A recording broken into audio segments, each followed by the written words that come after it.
എങ്ങനെ ഒരു നല്ല ചായ ഉണ്ടാക്കാം, ചായ ഉണ്ടാക്കുന്നതിന്റെ കറക്റ്റ് മെത്തേഡാണ് ഞാൻ ഇന്ന് പറയാൻ പോകുന്നത്. ഞാനിവിടെ ഉണ്ടാക്കാൻ പോകുന്നത് 1 ഗ്ലാസ് ചായയാണ്. 1 ഗ്ലാസ് ചായയിലേക്ക് 1/2 ഗ്ലാസ് പാല് വേണം.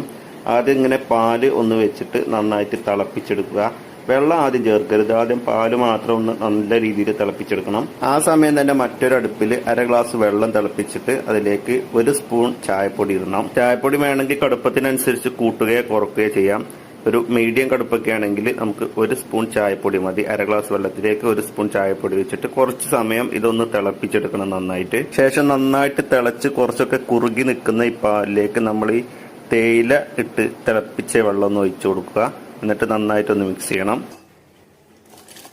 ശേഷം ഇതിലേക്ക് 1 സ്പൂൺ പഞ്ചസാര ഇട്ട് കൊടുക്കുക. നമ്മുടെ മധുരത്തിനനുസരിച്ച് ഷുഗർ കൂട്ടുകയോ കുറയ്ക്കുകയൊക്കെ ചെയ്യാം. അതുപോലെ മസാല ചായക്ക് വേണ്ടവർക്ക് ഏലക്കായോ അതുപോലെ ഇഞ്ചിയോ വേണ്ട സാധനങ്ങളൊക്കെ ചേർത്തിട്ട് മസാല ചായ ആക്കാം.